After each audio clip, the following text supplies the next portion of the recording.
Chapter 17. Good Bargains. It was a rainy Sunday afternoon, and 4 boys were trying to spend it quietly in the library, as Jamie called the room devoted to books and boys, at Aunt Jessie's. Will and Geordie were sprawling on the sofa, deep in the adventures of scapegraces and ragamuffins, whose histories are now the fashion. Archie lounged in the easy chair, surrounded by newspapers. Charlie stood upon the rug, in an Englishman's favourite attitude, and, I regret to say, both were smoking cigars. "It is my opinion that this day will never come to an end," said Prince.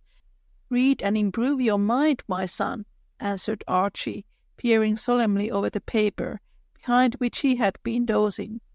"Don't you preach, parson, but put on your boots and come out for a tramp, instead of mulling over the fire like a granny." "No, thank you. Tramps in an easterly storm don't strike me as amusing." There Archie stopped and held up his hand, for a pleasant voice was heard outside. "Are the boys in the library, Auntie?" "Yes, dear, and longing for sunshine, so run in and make it for them," answered Mrs. Jessie. "It's Rose," and Archie threw his cigar into the fire. "What's that for?" asked Charlie. "Gentlemen don't smoke before ladies." "True, but I am not going to waste my weed." And Prince poked his into the empty inkstand that served them for an ashtray. A gentle tap at the door was answered by a chorus of "Come in," and Rose appeared, looking bloomingly and breezy with the chilly air. "If I disturb you, say so, and I'll go away," she began, pausing on the threshold with modest hesitation, for something in the older boys' faces excited her curiosity. "You never disturb us, cousin," said the smokers, while the readers tore themselves from the heroes of the barroom and gutter long enough to nod affably to their guest. As Rose bent to warm her hands, one end of Archie's cigar stuck out of the ashes, smoking furiously and smelling strongly. "Oh, you bad boys, how could you do it, today of all days?" she said reproachfully. "Where is the harm?" asked Archie. "You know as well as I do. Your mother doesn't like it. It is a bad habit, for it wastes money, and does you no good."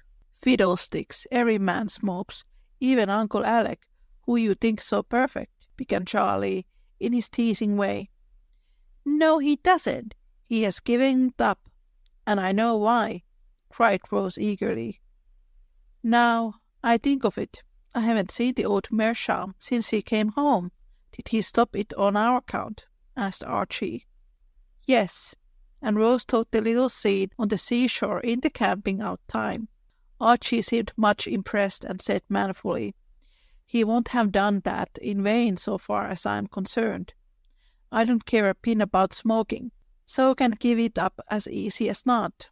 And I promised you I will. I only do it now and then for fun." "You too?"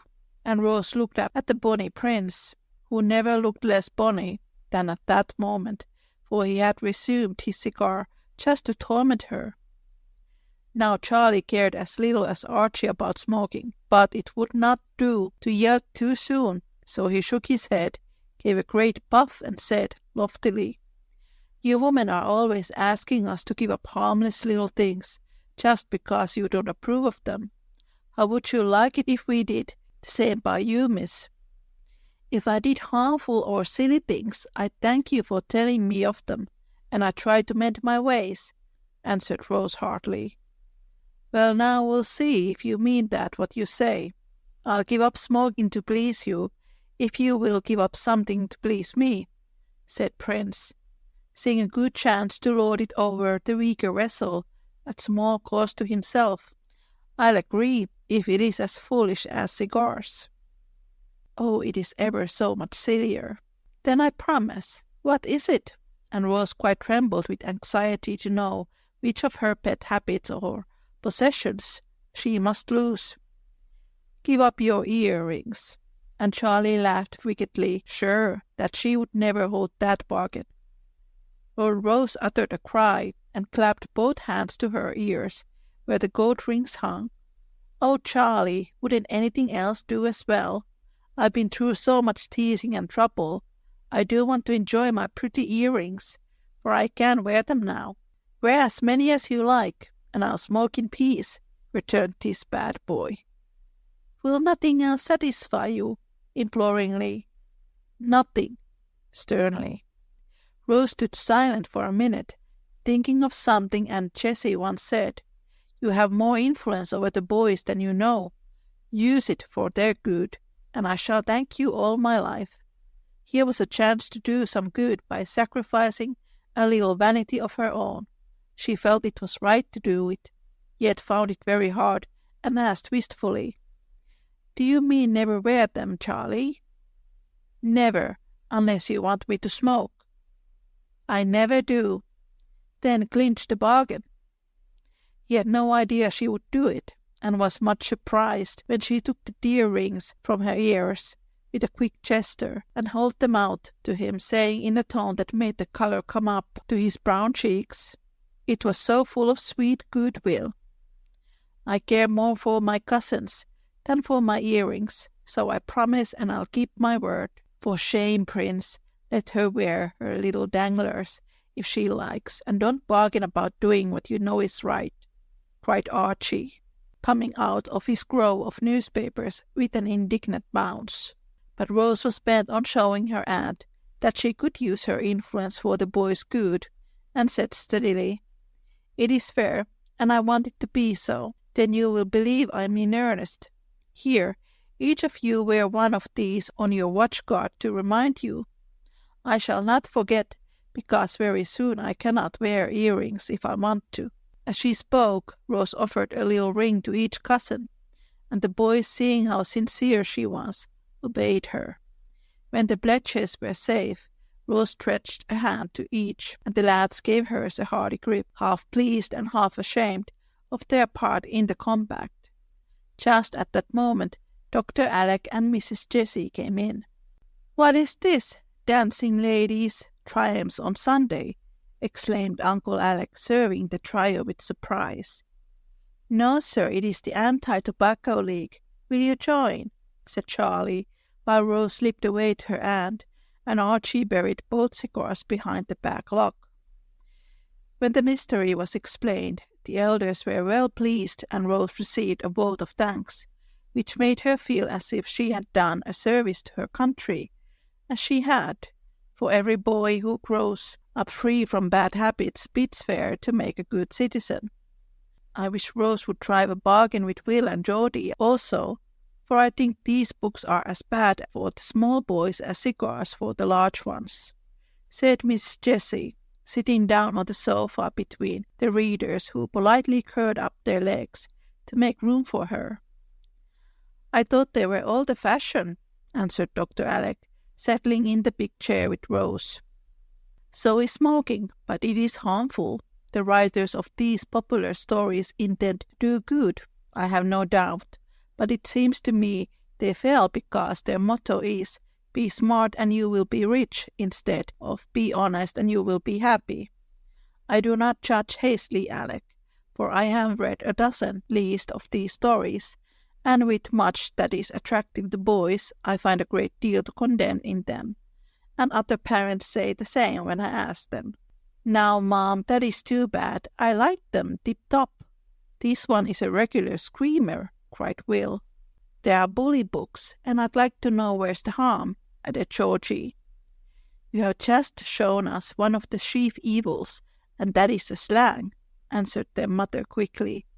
"Must have it, Ma'am.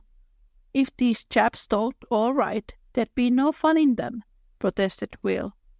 "A bootblack mustn't use a good grammar, and a newsboy must swear a little, or he wouldn't be natural," explained Geordie, both boys ready to fight gallantly for their favourites. "But my sons are neither bootblacks or newsboys, and I object to hearing them use such words as screamer, bully, and a bustler. In fact, I fail to see the advantage of writing books about such people, unless it is done in a very different way. I cannot think they will help to refine the ragamuffins if they read them, and I'm sure they can do no good to the better class of boys who through these books are introduced to police courts, counterfeits, dens, gambling houses, drinking saloons, and all sorts of low life. Some of them are about first-rate boys, mother, and they go to sea and study and sail around the world, having great larks all the way. I have read about them, Jody, and though they are better than the others, I am not satisfied with these optical delusions, as I call them. Now I put it to you, boys, is it natural for lads from 15 to 18 to command ships, defeat pirates, outwit smugglers, and so cover themselves with glory that Admiral Farragut invites them to dinner, saying, "Noble boy, you are an honor to your country," or if the hero is in the army, he has hairbreadth escapes in one small volume to turn his hair white, and in the end he goes to Washington at the express desire of the President or Commander-in-Chief, be promoted to no end of stars and bars.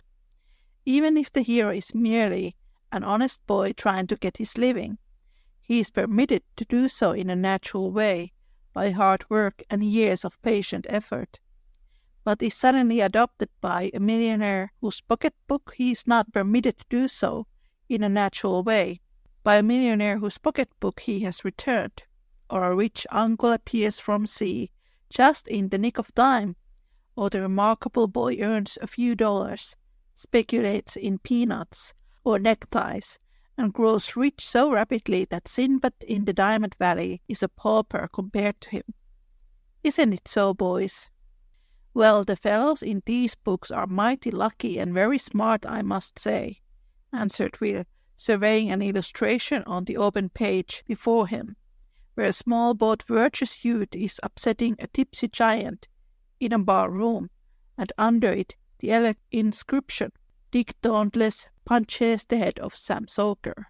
It gives the boys such a wrong ideas of life and business, shows them so much evil and vulgarity that they need not to know about it, and makes the one success worth having a fortune, a lord's daughter, or some worldly honor often not worth the time it takes to win.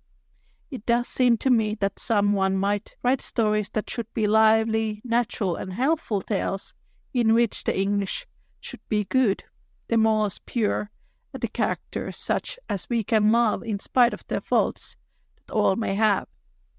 I cannot bear to see such crowds of eager little fellows at libraries, reading such trash, weak when it is not wicked, and totally unfit to feed the hungry minds that feast on it for want of something better. There, my lecture is done. Hello, friends. It is Niina from the Little Woman Podcast. Just to let you all know that the Little Woman Podcast episode transcripts are now available as books. You can find them as paperbacks and ebooks. They are wonderful reading for all the fans of Louisa May Alcott. You can find all the links from the description. And now, back to the show. Now I should like to hear what you gentlemen have to say. And Aunt Jessie subsided with a pretty flush on the face that was full of motherly anxiety for her boys. Tom Brown just suits mother, and me too, so I wish Mr. Huge would write another story as good, said Archie. You don't find things of that sort in Tom Brown, yet these books are all in the Sunday school libraries. And Mrs. Jessie read the following paragraph from the book she had taken from Will's hand.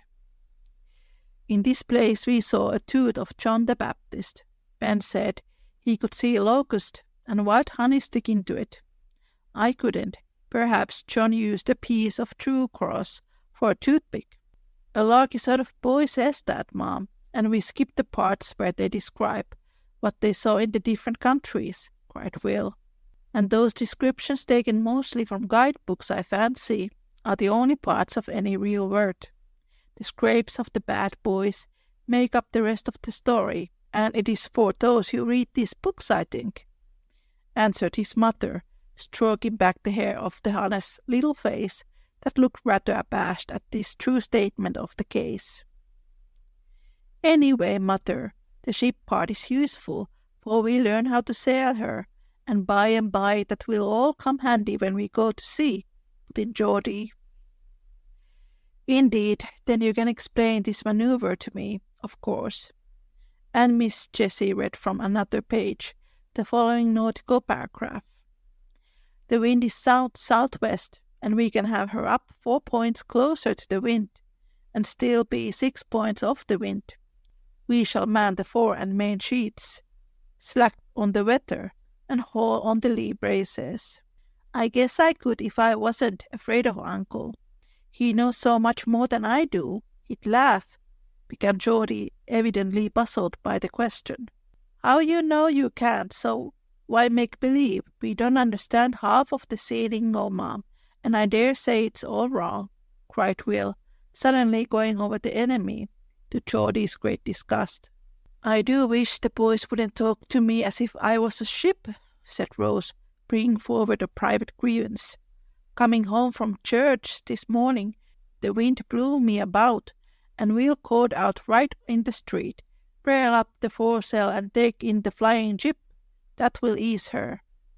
The boys shouted at the plaintive tone in which Rose repeated the words that offended her, and Will vainly endeavoured to explain that he only meant to tell her to wrap her cloak closer and tie a veil over the tempest-tossed feathers in her hat. To tell the truth, if the boys must have slang, I can bear the sealing, as Will calls it, better than the other.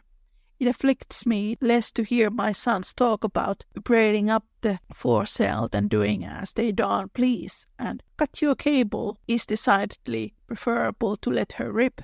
I once made a rule that I would have no slang in the house. I give it up now, for I cannot keep it, but I will not have rubbishy books. So, Archie, please send these two after your cigars. Miss Jessie held both the small boys fast, with arm around each neck, and when she took this base advantage of them, they could only squirm with dismay. Yes, right behind the backlog, she continued. They're my hearties. You like sea slang, so I will give you a bit. Now I want you to promise me not to read any more stuff for a month, and I'll agree to supply you with wholesome fare. Oh, Mother, not a single one, cried Will. Couldn't we just finish those? Pleaded Georgie. The boys threw away half-smoked cigars, and your books must go after them. Surely you would not be outdone by the old fellows, as you call them, or be less obedient to little Mom than they were to Rose. Course not. Come on, Geordie. And Will took the vow like a hero. His brother sighed and obeyed, but privately resolved to finish his story the minute the month was over. You have laid out a hard task for yourself, Jessie, in trying to provide good reading for boys who have been living on sensation stories. It will be like going from raspberry tarts to plain bread and butter, but you will probably save them from a bilious fever, said Dr. Alec, much amused at the proceedings. I remember hearing Grandpa say that a love for good books was one of the best safeguards a man could have, began Archie, staring thoughtfully at the fine library before him. Yes, but there's no time to read nowadays. A fellow has to keep scratching round to make money, or he's nobody, cut in Charlie, trying to look worldly wise. This love for money is the curse of America, and for the sake of it, men will sell honor and honesty, till we don't know who to trust, and it is only a genius like Agassiz who dares to say, I cannot waste my time in getting rich, said Miss Jessie sadly. Do you want us to be poor, Mother? Asked Archie, wondering. No, dear, and you never need to be, while you can use your hands, but I am afraid of this thirst for wealth, and the temptations it brings. Oh, my boys, I tremble for the time when I must let you go, because I think it would break my heart to have you fail, as so many fail. It would be far easier to see you dead, if it could be said of you as a Sumner, no man dared offer him a bride. Miss Jessie was so earnest in her motherly anxiety that her voice faltered over the last words, and she hugged the yellow heads closer in her arms, as if she feared to let them leave that safe harbour for the great sea where so many little boats go down. The younger lads nestled closer to her, And Archie said in his quiet, resolute way, "I cannot promise to be an Agassiz or a Sumner, mother, but I do promise to be an honest man, please God." "Then I am satisfied." And holding fast the hand he gave her, she sealed his promise with a kiss that had all a mother's hope and faith in it. "I don't see how they ever can be bad. She is so fond and proud of them," whispered Rose, quite touched by this little scene. "You must help her make them what they should be. You have begun already, and when I see those rings where they wear, my girl is prettier in my sight than if the biggest diamonds that ever twinkled shone in her ears," answered Dr. Alec, looking at her with approving eyes. "I'm so glad you think I can do anything, for I perfectly ache to be useful. Everyone is so good to me, especially Aunt Jessie. I think you are in fair way to pay your debts, Rosie, for when girls give up their little vanities and boys their small vices, and try to strengthen each other in well-doing, matters are going as they ought.